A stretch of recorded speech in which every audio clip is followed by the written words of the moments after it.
Good morning students, मैं पीयूष अग्रवाल निर्मल PG college की online classes में आपका स्वागत करता हूं। तो हम बात कर रहे थे अपने सेकंड पेपर की, और सेकंड पेपर का नाम था हमारा डाइवर्सिटी ऑफ क्रिप्टोगेम्स प्लांट, और उसमें हम ब्रायोफाइटा के जर्नल कैरेक्टर्स की बात कर रहे थे। ठीक है, तो हम उसमें आगे बढ़ते हैं। तो उस सबसे पहले हम यहाँ पर देखते हैं, दोबारा से मैं रिप्रोडक्शन को और बताता हूँ यहाँ पर। तो रिप्रोडक्शन या जनन को हम देखते हैं, तो ब्रायोफाइटा में जो जनन होता है वह उसमें कायिक प्रकार का जनन भी हमें यहाँ देखने को मिलता है। जो हमारा जनन है कायिक जनन उपस्थित होता है। ठीक है, और कायिक जनन जो होता है यहाँ पर वह सामान्यतः अपना अपस्थानिक कलिकाओं के द्वारा, प्रोटोनेमा के द्वारा और गैमा कप के द्वारा यहाँ पर हमें जनन देखने को मिलता है। तो कायिक जनन की अलग अलग विधियाँ कौन कौन सी हैं? गैमा कप, उसके बाद में हम देखते हैं अपस्थानिक कलिकाओं से, और अपस्थानिक कलिका यहाँ पर, और दूसरा प्रकार है प्रोटोनेमा, जो कि यहाँ पर तंतु हमें दिखाई देते हैं। उसके बाद में कभी कभी हमें कंद निर्माण से भी कायिक जनन देखने को मिलता है। तो कायिक जनन के क्या है, यहाँ पर अलग अलग प्रकार से हमें देखने को मिलता है। मैंने आपको ये बता दिया था, जो गैमा कप है वो हमारा कप शेप का होता है, और ये इसके थैलस पर ऊपरी संरचना में हमें बनता हुआ दिखाई देता है। ठीक है, अब उसके बाद में हम बात करते हैं अपने लैंगिक जनन की। और ब्रायोफाइटा में जो लैंगिक जनन होता है वो एडवांस प्रकार का पाया जाता है, अर्थात प्रागत प्रकार का पाया जाता है। प्रागत, या जिसको हम बोलते हैं एडवांस प्रकार का। ठीक है, और इसमें सामान्यतः हमें विषम युग्मजी अवस्था मिलती है, जिसमें नर और मादा के द्वारा अलग अलग प्रकार के अलग अलग साइज वाले क्या है अंडों का निर्माण होता है। नर के द्वारा हमें यहाँ पर पुमाणु, और मादा के द्वारा हमें यहाँ पर क्या मिलते हैं, अंडों का निर्माण होता है। तो यहाँ पर हमें क्या है, विषम युग्म की प्रकार का जनन देखने को मिलता है। तो एडवांस प्रकार का वह विषम युग्मी, कौन सा, विषम युग्म की प्रकार का हमें जनन देखने को पाया जाता है। ठीक है, और इसमें जो नर भाग होता है वह पुंधानी में, नर भाग पुंधानी में उपस्थित होता है। ठीक है, और मादा भाग हमारा स्त्रीधानी का निर्माण करता है। किसका निर्माण करेगा? ये स्त्रीधानी का। जो पुंधानी होती है एंथेरिडियम, और स्त्रीधानी होती है वो बाहर के संरचनाओं के तौर पर कुछ बंद संरचनाओं के द्वारा घिरी हुई रहती हैं, जिसे हम क्या बोलते हैं, जैकेट युक्त होती हैं। क्या? नर व मादा भाग बाहर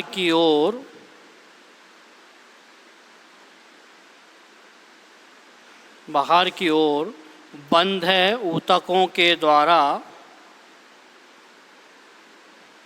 बंद ऊतकों के द्वारा घिरा हुआ रहता है।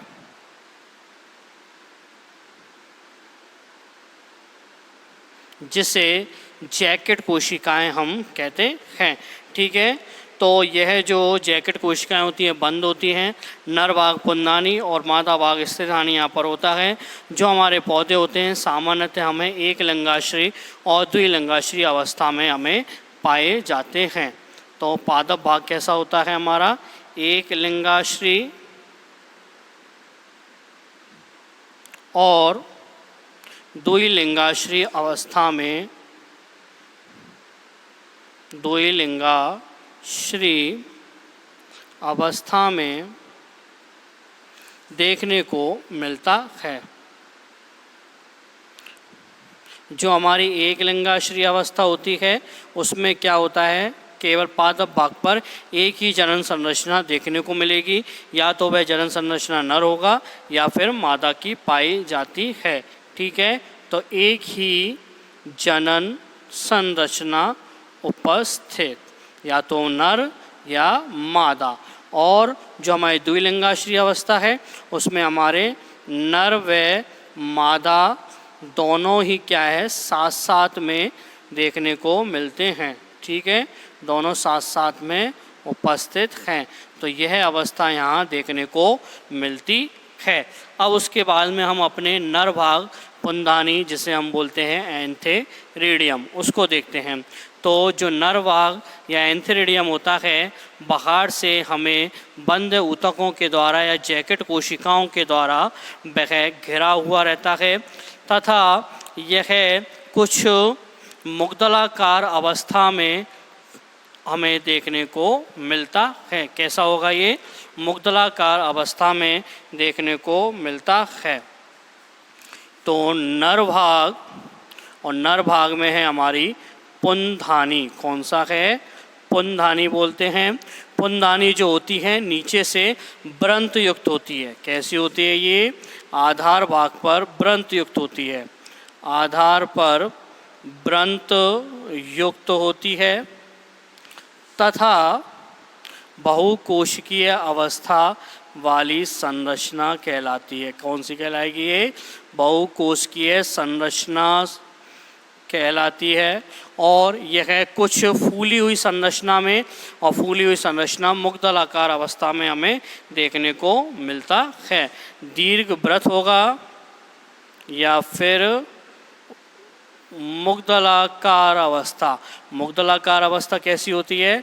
आपने हनुमान जी का जो सोटा देखा है वो होती है अपनी मुग्दलाकार अवस्था, फूली हुई अवस्था। ठीक है। उसके बाद में हम देखते हैं जो पुंधानी होती है वो अपने अंदर की ओर से कुछ अर्धसूत्री विभाजनों के द्वारा असंख्य द्विकशाविका युक्त परमाणुओं का यह निर्माण करती है। तो यहाँ पर क्या है? अर्धसूत्री विभाजन होने से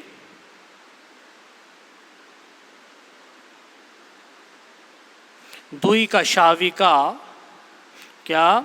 द्विकशाविका युक्त परमाणुओं का निर्माण होता है। और परमाणुओं को हम यहाँ बोलते हैं एंथेरोजॉइड्स। ठीक है। और ये एंथेरोजॉइड जो होते हैं कशाविकाओं की उपस्थिति के कारण गमन करने वाले होते हैं, अर्थात स्थानांतरित होने वाले होते हैं। अब उसके बाद में हम दूसरी जो संरचना है अपनी मादा भाग की, और मादा भाग में हमें कौन सी संरचना मिलती है? स्त्रीधानी। ठीक है। स्त्रीधानी जो होती है वो भी बाहर से हमें बंद जनन संरचनाओं के द्वारा घिरी हुई होती है। स्त्रीधानी नीचे से कुछ फूली हुई दिखाई देती है, जिसे हम बोलते हैं अंडदा या वेंटर। तो स्त्रीधानी क्या है? नीचे से फूली हुई अवस्था में पाई जाती है, और यह अवस्था में क्या कहलाती है? बेंटर। क्या कहलाती है? बेंटर। बेंटर के ऊपर कुछ संरचनाएं और विकसित होती हैं। तो वेंटर जो होती है हमारी अंडदा नीचे से फूली हुई है, और उसके ऊपर जो धीरे धीरे चौंचनुमा संरचना में धीरे धीरे विकसित होती है, और वहाँ पर हमें ये क्या है? अंड के नाम से कहलाती है। क्या कहलाएगी ये? अंड के नाम से। और जो चौंचनुमा संरचना बनती है ऊपर की ओर, वह हमारी गिरवा कहलाती है, नेक। तो वेंटर के ऊपर सक्रिय हुई संरचना क्या कहलाती है? गिरवा, जिसे हम बोलते हैं नेक। ओके।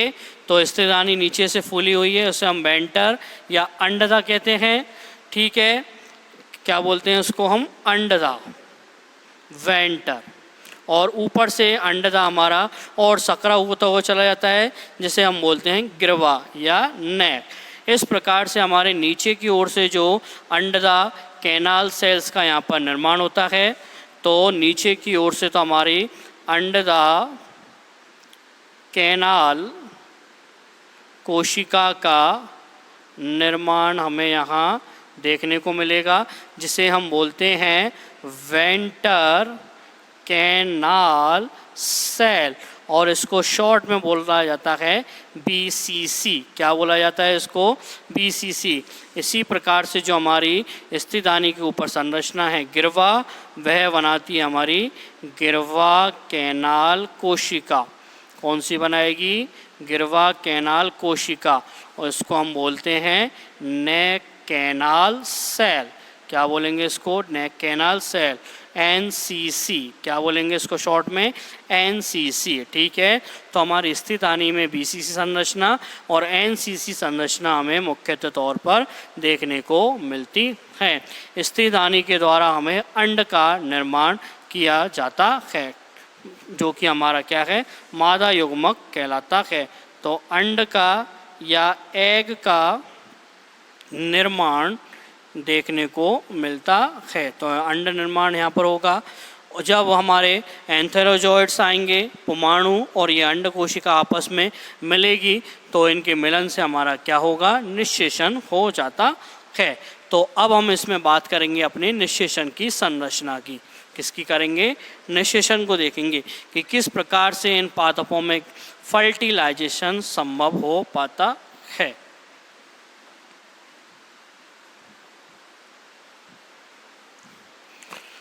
तो हम बात करेंगे अब फर्टिलाइजेशन या निषेचन की।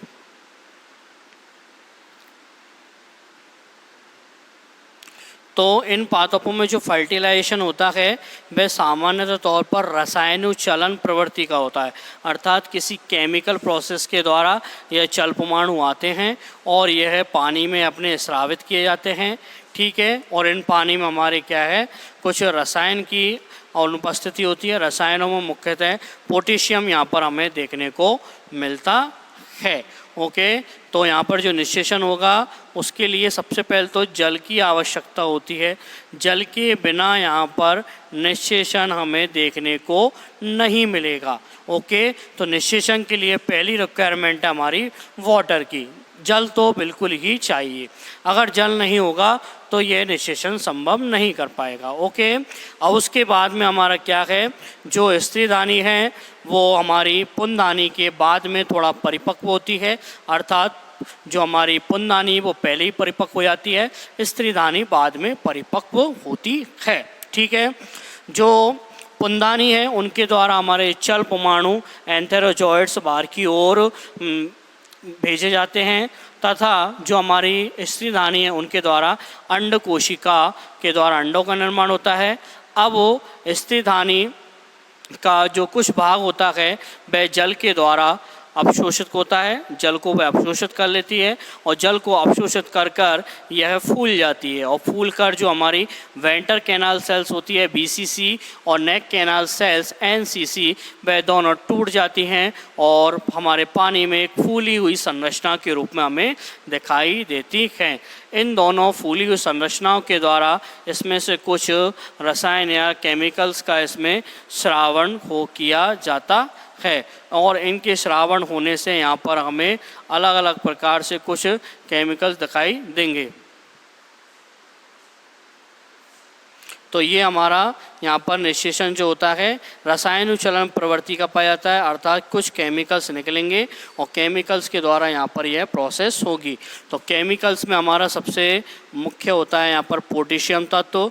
पोटेशियम यहाँ पर निकलेगा। पोटेशियम के निकलने से अपने जो परमाणु होते हैं एंथेरोजॉइड्स वो हमें अंड कोशिका की तरफ आकर्षित होते हुए दिखाई देते हैं, और ये जब परमाणु और अंड कोशिका आपस में मिलते हैं, एक दूसरे से संलयन क्रिया करते हैं, तो हमारे निषेचन की प्रक्रिया क्या है? कंप्लीट हो जाती है, और निषेचन के पूर्ण होने से यहाँ पर हमें निषिक्तांड का निर्माण हो जाता है। किसका निर्माण होगा? निषिक्तांड। ओके, और निषिक्तांड हमेशा कैसा होगा? हमारा 2n स्टेज वाला द्विगुणित होगा, डिप्लॉयड स्टेज में हमें कहलाता है। अब यह जो निषिक्तांड बना है अर्थात यह द्विगुणित अवस्था में आया है। निषिक्तांड से हमें धीरे धीरे संरचनाएं विकसित होती हैं और भ्रूण का यहाँ पर निर्माण होता दिखाई देता है, एम्ब्रियो डेवलपमेंट दिखाई देता है। अब सबसे पहले ब्रायोफाइट्स में ही एम्ब्रियो का निर्माण हुआ था, इसलिए इन पादपों को हम प्रथम भ्रूणीय पादप के रूप में भी इसको जानते हैं।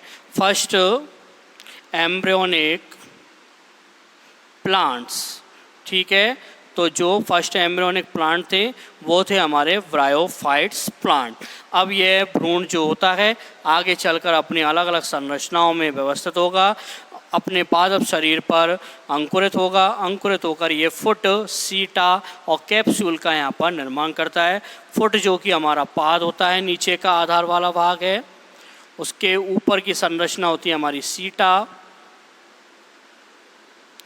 और फिर आता है हमारा ऊपर कैप्सूल, ठीक है। तो कैप्सूल जो है उसमें हमारे कुछ बीजाणुजन ऊतक होते हैं जिनसे कि बीज का निर्माण होता है, और ये बीज आगे चलकर हमें क्या है, जर्मिनेट होता हुआ दिखाई देगा। इसमें अर्धसूत्री विभाजन के द्वारा कुछ अलग संरचनाएं बनेंगी और हमारा नया पादप विकसित हो जाता है, ठीक है। तो इस प्रकार से हमारे क्या है, फुट, सीटा और कैप्सूल्स हमारे बनते हुए दिखाई देते हैं।